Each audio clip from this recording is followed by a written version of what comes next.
ሰላም ለእናንተ ይሁን ተመልካቾቻችን፣ እንዴት ከረማችሁ? ይህ ሳምንታዊው የካውንስሉ ድምፅ ዝግጅታችን ነው። በዚህ ዝግጅታችን እንግዲህ ካውንስሉን የሚመለከቱ በአብያተ ክርስቲያናት ዙሪያ ያሉ ጥያቄዎችን በማምጣት የሚመለከታቸውን አካላት ምላሽ እንዲያገኙበት የምናደርግበት ፕሮግራም ነው።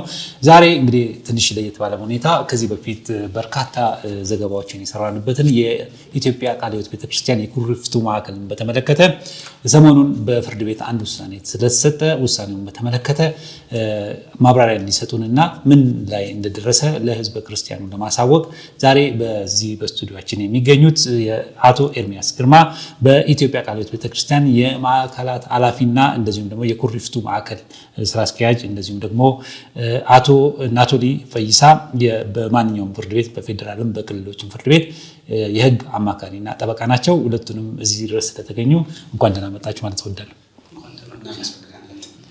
እሺ፣ በጣም ነው የምናመሰግነው። እንግዲህ የቃለ ሕይወት ቤተክርስቲያን እንግዲህ ሁሉም ሰው እንደሚያውቀው ረጅም ጊዜ 100 ዓመት አለፋት መስኛለሁ። ወደ 100 ይጠጋች ነው። አጋጣሚ ነው የተወለድኩት በቃለ ሕይወት ቤተክርስቲያን ውስጥ ነው። አጋጣሚ ነው ደግሞ ጌታን የሚያገኘሁት ቃለ ሕይወትን ቤተክርስቲያን የመሰረቱት የመጀመሪያው ስራ አስኪያጅ ወይም ደግሞ ኃላፊ የነበሩት አቶ ተክሌ ወልደ ጊዮርጊስ። ስለዚህ ቃለ ሕይወትን በቅርብ አውቀዋለሁ ማለት ነው። በደንብ በቅርብ አውቀዋለሁ። ከቃለ ሕይወት ጋር ብዙ አገልግያለሁ፣ ብዙ ዘመን ኖሬያለሁ እና ይህንን የሚያክል ትልቅ ቤተክርስቲያን በብዙ ሺዎች የሚቆጠር አጥቢያዎች ያላት እንደዚሁም ደግሞ ኢትዮጵያ በችግር ጊዜ በነበረችበት ጊዜ ከ77 ድርቅ ጀምሮ በልማትም ስራ በተለያዩ ስራዎችን ኢትዮጵያ ሀገሯን ስትደግፍ የነበረች ቤተክርስቲያን ነው። ነገር ግን አሁን ኩሪፍቱ ማዕከል ላይ የደረሰው ነገር ብዙ ክርስቲያኖችን ልብ ሰብሯል፣ አሳዝኗል። አሁን ደግሞ በፍርድ ሂደት ላይ ነበርና መጀመሪያ እስቲ የፍርድ ሂደቱ ምን ደረሰ? ከስራ አስኪያጁ ልጀምር። አቶ ኤርሚያስ ምን ዜና አላችሁ ወይስ የምስራች ነው? አመሰግናለሁኝ። እንግዲህ ቅድም በመግቢያ ላይ አቶ ብላል ዶክተር ናቶሊ ፈይሳ የህጉን ጉዳዮች በተመለከተ እሱ ማብራሪያ ይሰጣል።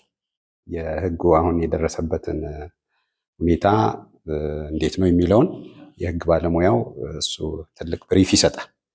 ግን አንተ ካነሳው አንጻር ስናያት የኢትዮጵያ ቃለ ሕይወት ቤተክርስቲያን እንደጠቀስከው ኦልሞስት አንድ ክፍለ ዘመንን ለመድፈን የተወሰኑ ዓመታት ነው። በ1920 ዓመተ ምህረት የተመሰረተች ትልቅ ቤተክርስቲያን ነች። ስለዚህ አንድ ሴንቸሪ ልትደፍን ኦልሞስት 4 ዓመታት ጊዜያቶች የቀራት እና ካሉት የቤተ እምነቶች አንጋፋ ከሚባሉት አንዷ ነች የኢትዮጵያ ቃለ ሕይወት ቤተክርስቲያን። እንደተባለውም ከመንፈሳዊ አገልግሎት ጎን ለጎን ብዙ ልማቶችን በአገሪቷ በአራቱም አቅጣጫዎች በጣም ትልቅ እና ትርጉም ያለውን አገልግሎት አገልግላለች። በብዙ ረገዱ እንግዲህ በንጹህ ውሃ መጠጥ አቅርቦት፣ እንደገና ደግሞ በጤናና በኤችአይቪ፣ በትምህርት፣ በመልሶ ማቋቋም፣ የተለያዩ በከተማ ልማት ፕሮጀክቶች፣ በገጠር ልማት ፕሮጀክቶች በጣም እትየለሌ የሆኑ ስራዎችን እስካሁን ድረስ እየሰራች የምትገኝ ትልቅ ቤተክርስቲያን ነች። እንግዲህ ከመንግስት ጋር አብራ በፓርትነርሺፕ ላለፉት 67 ዓመታቶች የሰራች ቤተ እምነት ነች። ስለዚህ ቤተ እምነታችን በዚህ ረገድ ትልቋ ከሚባሉት አንዷ ልትሆን ነው። የአሁንም ከአማኞች አብያተ ክርስቲያናት ካውንስል መስራች ከሆኑት መካከል አንዷ እንደሆነች ይታወቃል። ወደ ዋናው ነጥብ ስመለስ ልክ ነው። ባለፉት ዓመታቶች ቤተክርስቲያናችን ከረጅም ዓመታት በይዞታነት ይዛው የነበረው የኢትዮጵያ ቃለ ሕይወት ቤተክርስቲያን የኩሪፍቱ ማዕከል ችግር ገጥሞት ነበረ። ከገጠሙ ችግሮች አንዱም ምንድነው? ከነበረን አጠቃላይ ይዞታ ላይ የተወሰነውን ወደ 20,000 ካሬ በከተማው መስተዳደር ለሌላ አካል ተላልፎ የተሰጠበት ሁኔታ ነበረ። ይህንንም በተለያየ ደረጃዎች ሲነሱ የነበረበት ሁኔታ ነው። አብያተ ቤተክርስቲያናት ካውንስሉም የወንጌል አማኙም በአጠቃላይ በብዙ ረገድ ቤተክርስቲያኒቱ ይሄ ችግር በገጠማት ጊዜ በጣም ትልቅ ድምፅ ሆነው ብዙ ነገሮች እንዲሆኑ መሆን የለበትም የሚሉ አንተ ያነሳቸው ነገሮች ብዙዎች በዛ ማዕከል ላይ ብዙ ሌጋሲ ያላቸው ናቸው። ብዙ ነገሮችን በዛ ማዕከል ውስጥ ግማሹ የውሃ ጥምቀት ያደረገበት ሃኒሙኑን እዛ ያሳለፈ እንደገናም ደግሞ ይሄ ለሪትሪት የሄዱ ሰዎች ብዙ ትዝታዎች ያላቸው ቦታ ነው።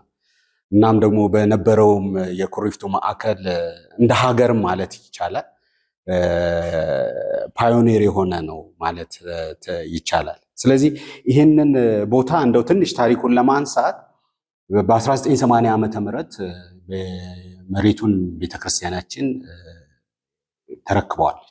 በ1980 ዓመተ ምህረት መሬቱን ስትረከብ በተለያዩ በጊዜው ከነበረው በደርግ መንግስት ከህፃናት ልማት ኮሚሽን እጅ ነው ወደ 500 ሺህ ካሬ ሜትር ለተለያዩ አገልግሎቶች እንዲውል ተብሎ የነበረና በደብዳቤ የተሰጠ ነው። ይሄም ደግሞ በብሔራዊ ወቅቱ በነበረው ብሔራዊ የከተሞች ፕላን ኢንስቲትዩት ከሚባለውና ከቢሾፍቱ ያን ጊዜ የደብረዘይት ከነማ ነው የሚባለው በዛን ጊዜ አሁን በቢሾፍቱ ከተማ አስተዳደር በተያዘው ከነሱ ጋር በመጻጻፍ የተያዘ ቦታ ነው 500 ሺህ ካሬ ሜትር።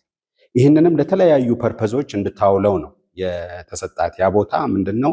የህፃናት ማሳደጊያ ተቋምን በዛ ስፍራ ላይ እንድትሰራ፣ እንደገና ትምህርት ቤቶችን፣ ክሊኒኮችን የመሳሰሉት የሙያ ማሰልጠኛ ተቋማትን በዛ ስፍራ ላይ እንድትሰራ ህጋዊ በሆነ መንገድ በዛ ቦታ ላይ የሚኖሩትን ሰዎች በህጋዊ መንገድ ካሳ ከፍላ ካሳ ሰጥታ ለነዛ ሰዎች የሚገባቸውን ነገር አድርጋ በዶክመንት የተያዘ ነው። ይሄ ማወራው አሁን በዶክመንት የተያዘ ሆኖ የተረከበችውና የያዘችው ቦታ ነው ያ ቦታ።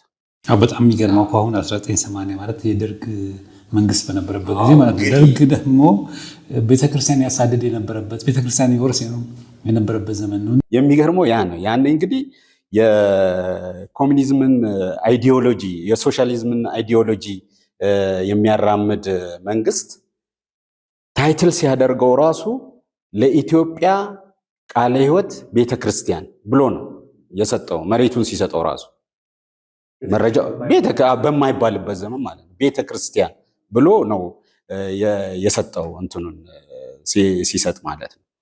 እንግዲህ በዛ ዘመን እንግዲህ ያው እንኳን የክርስቶስን ስም መጥራት ይቅርና የኢየሱስን ስም መጥራት ይቅርና ምንም የማይባልበት ዘመን ነው።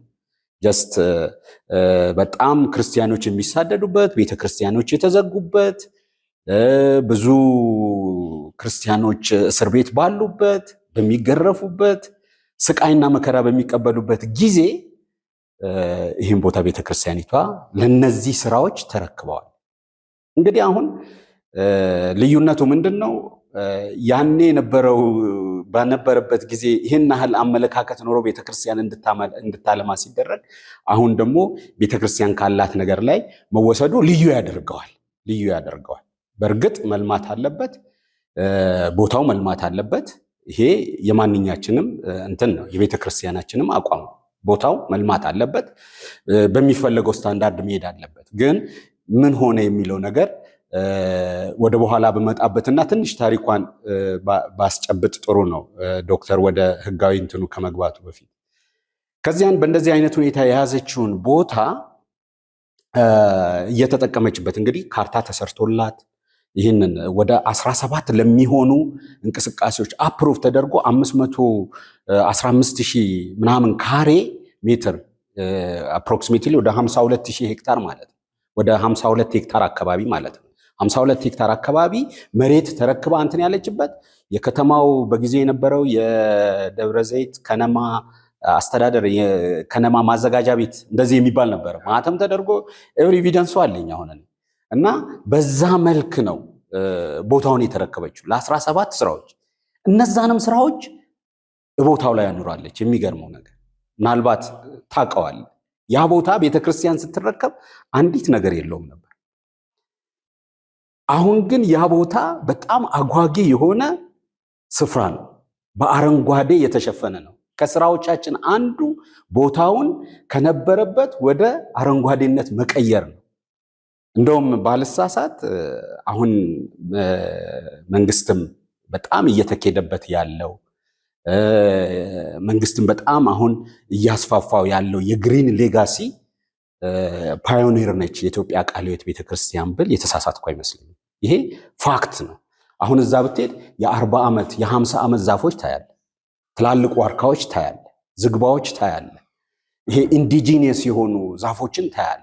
ይሄ ራሱ በራሱ አንድ ታሪክ እኮ ነው። ጀስት አሁን ቢልዲንግ ብቻ ሳይሆን ያን ራሱ ሜንቴን አድርጎ ማስቀመጥ፣ አካባቢውን ግሪን ማድረግ፣ ውሃውን በዚያ ልክ ፕሮቴክት ማድረግ፣ መስህብ ማድረጉ በራሱ አንዱ ፒለር ነው። ሌሎቹ ደግሞ የህፃናት ማሳደጊያ ተሰርቶ ህፃናት ወደ 98 የሚሆኑ ህፃናት አሁን የራሳቸውን የሆነ ኤንጂኦ የከፈቱ የህፃናት ማሳደጊያ የከፈቱ ትላልቅ ኢምፖርት ኤክስፖርት ላይ የሚሰሩ ትላልቅ የሆኑ የመንግስት ተቋማት ውስጥ የሚያገለግሉ ህፃናትን ኦልሞስት 95 በመቶ የሚሆኑትን ህፃናት እዛ ያሳደገችው ቤተክርስቲያኒቷ ለውጤት አብቅታለች፣ ተሳክቶላታል ማለት ነው።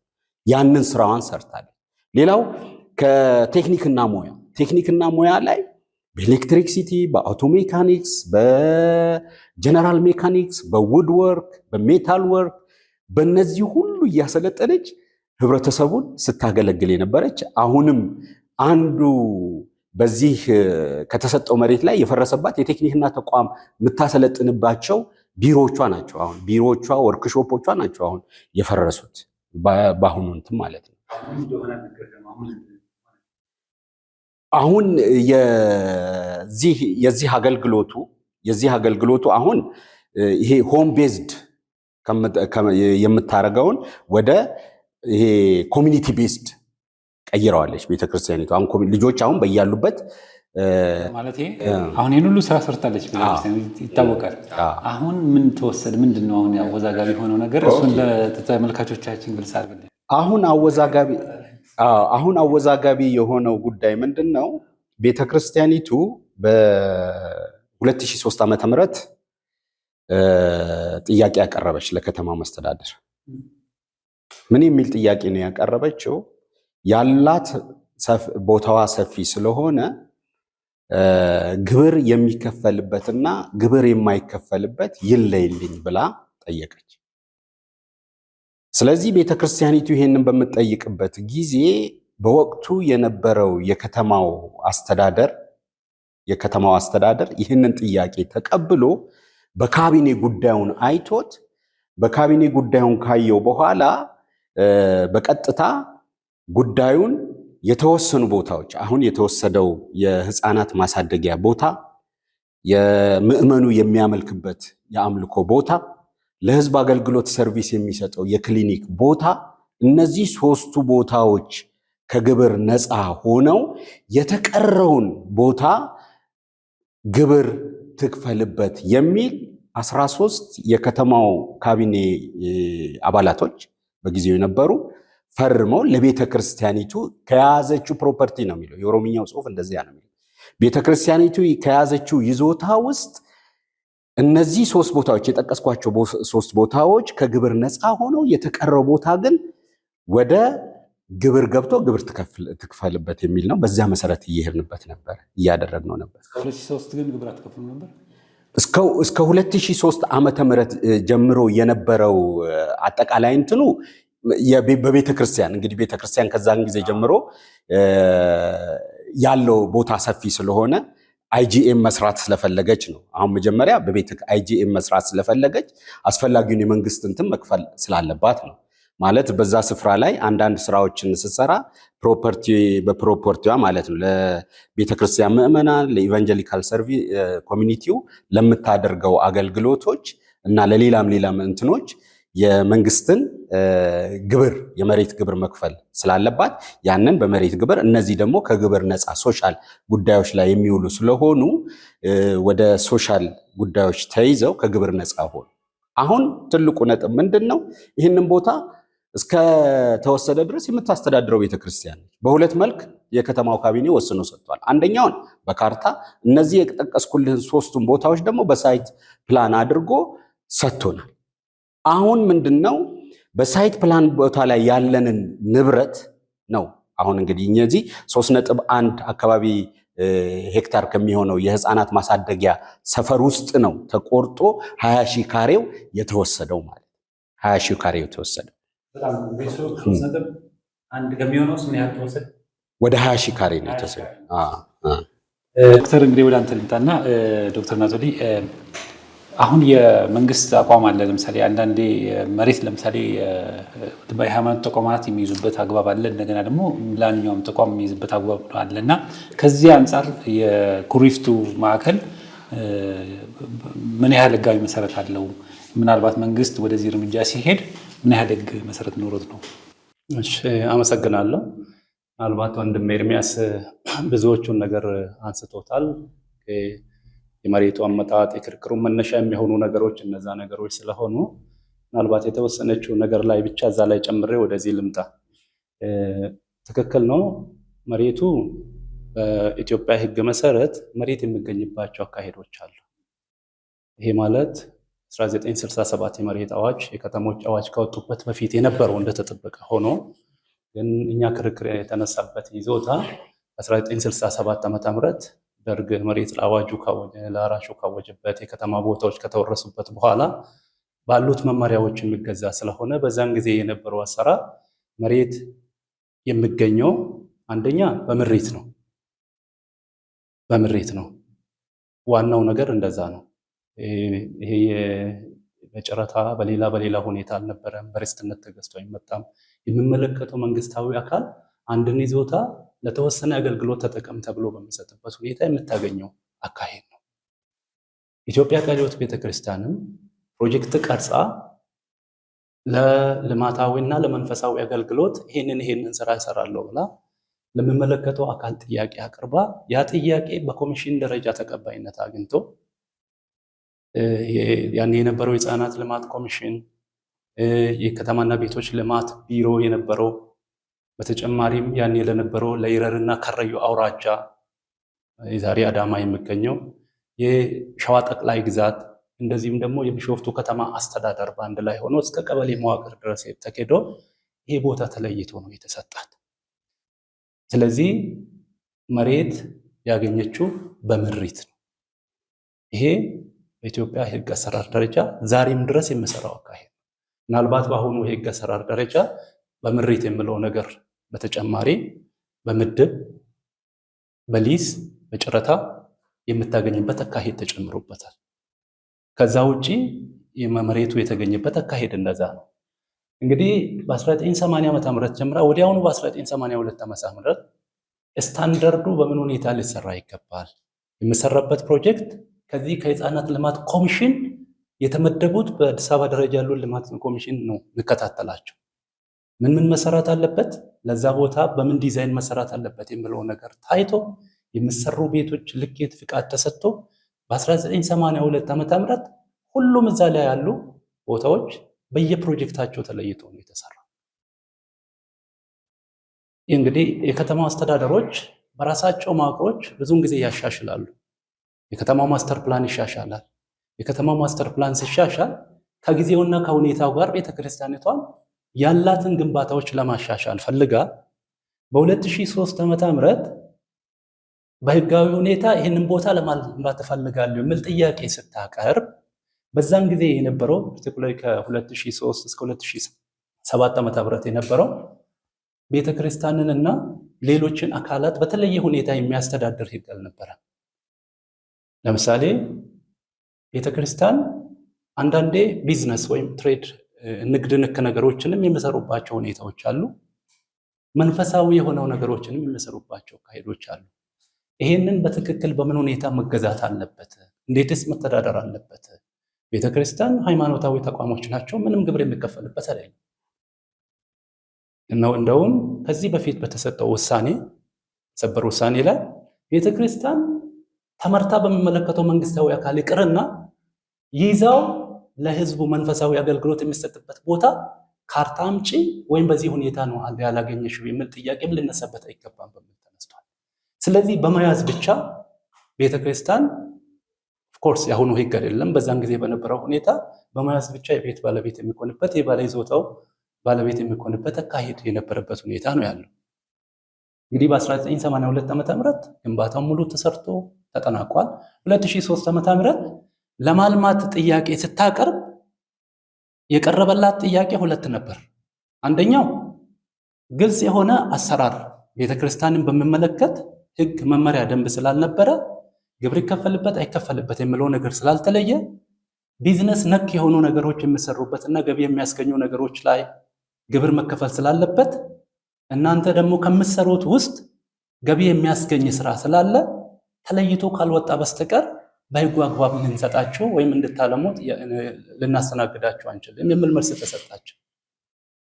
ይህንን መሰረት አድርጋ ቤተክርስቲያኒቷ መንግስት ያቀረበውን ጥያቄ ሙሉ በሙሉ ተቀብላ መንግስት ያለውን እንቀበላለን፣ ምናልባት ለማልማት እንፈልጋለን፣ ይሄ ቦታ የኢትዮጵያ ቃለ ሕይወት ቤተክርስቲያን ቦታ ብቻ ሳይሆን ኢቫንጀሊካል ሴንተር ነው፣ የወንጌላውያን አማኞች የሚመጡበት ቦታ ነው። ከዚህ በላይ መስፋት አለበት፣ ብዙ የሚያስተናግድ መሆን አለበት፣ ከከተማው አስተዳደርም ፍላጎት አንጻር መታየት አለበት ተብሎ በዛ መሰረት ነው በ2003 ዓ.ም ግብር የሚከፈልበትና የማይከፈልበት ይለይልኝ ከምንሰራበት ቦታ በዛ መሰረት እናልማ የሚል ጥያቄ ነው የቀረበው። ቀደም ወንድም ኤርሚያስ ያነሳው ማለት ነው። በዛ መሰረት ነው በ2003 ዓ.ም 13 የከተማ አስተዳደር ካቢኔ ተቀምጦ ቦታውን ለይቶ ይህንን ያክል ይሄ ስራ ኖርማሊ ግብር የማይከፈልበት ለፓብሊክ ኢንተረስት ስራ የሚውሉ ገቢ የማስገኙ ነገሮች ስለሆኑ በዚህ ላይ ግብር መክፈል የለባቸው። ይሄ ደግሞ ምን ያክል መሆን አለበት፣ የት አካባቢ ነው የሚለውን ነገር በሳይት ፕላን በቁጥር ተጠቅሶ ተለይቶ በዚህ መሰረት ትጠቀምበት ተባለ። ግብር የሚከፈልበት ፓርት ላይ ደግሞ ተለይቶ በዚህ ሁኔታ ትጠቀምበት ተብሎ ተለየ። ከዛም ጊዜ ጀምራ ነው ቤተክርስቲያኒቷ በ2004 ዓ.ም ይሄ ተለይቶ ይሰጠኝ ተብሎ ያኔ መሬትን የማስተዳደር ስልጣን የከተማው መሬት ልማት ኤጀንሲ ስለነበረ የከተማው መሬት ልማት ኤጀንሲ በህጉ አግባብ እነኚህን ነገር ተከትሎ ቦታውን ለይቶ ካሬ ሜትሩን አድርጎ እሱ ብቻ አይደለም። ቀደም ወንድም ኤርሚያስ ያነሱት ላይ ወደ 500 ካሬ ሜትር የነበረው ውስጥ 160 አካባቢ የሆኑ ካሬ ሜትር በፈር ዞን ነው። ስለዚህ ይሄ ፕሮቴክት የሚደረግ እንጂ ኦን የሚደረግ አይደለም ተብሎ ተቀንሶባት 162 ካሬ 162,000 ካሬ ሜትር 16.2 ሄክታር ቤተክርስቲያኒቷ ይሄንን ተቃወመች።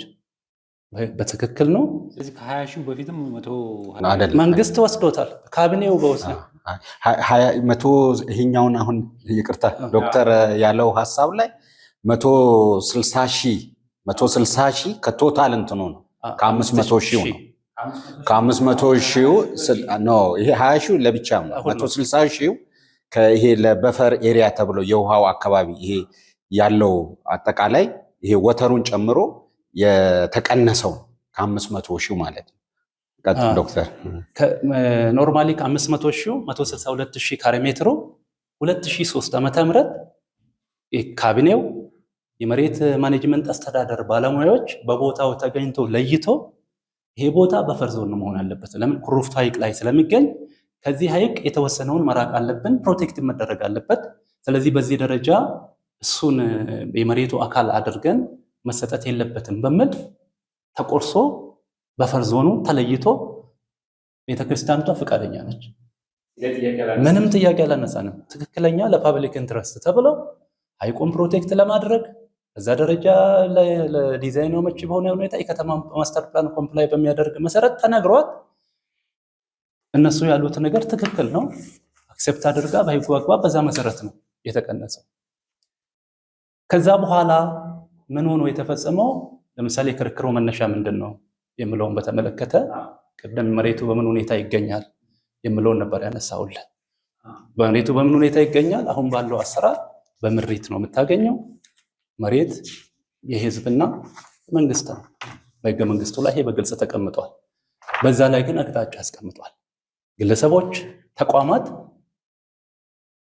የመሬት ይዞታን ሆልዲንግ ሲስተም ሊጠቀሙበትና ሊያገኙ የሚችሉባቸው ሁኔታዎች አስቀምጧል። ከነኛ ውስጥ አንዱ በምሪት፣ ሁለተኛ በምድብ፣ ሶስተኛ በጨረታ የሚያገኙት ቦታ ነው። እንግዲህ የኢትዮጵያ ቃለ ሕይወት ቤተክርስቲያን ከዚህ ህግ በፊትም ቢሆን ድሮ በነበረው ህግ በዚህ ሁኔታ ያገኘችው 2016 ክረምት ላይ እንደዛ አይደል ካልተሳሳትኩ 2016 ክረምት ላይ ነው ከከተማው አስተዳደር ችግር የገጠመ። እኛ ቤተክርስቲያኒቷ በህጉ አግባብ ይሰጡኛል ብላ ማስተር ፕላን አዘጋጅታ ቦታው ለማልማት እንዲያመቸኝ ሁኔታ ይፈጠርልኝ ብላ በተለያየ ደብዳቤ ጠይቃ ባለችበት ሁኔታ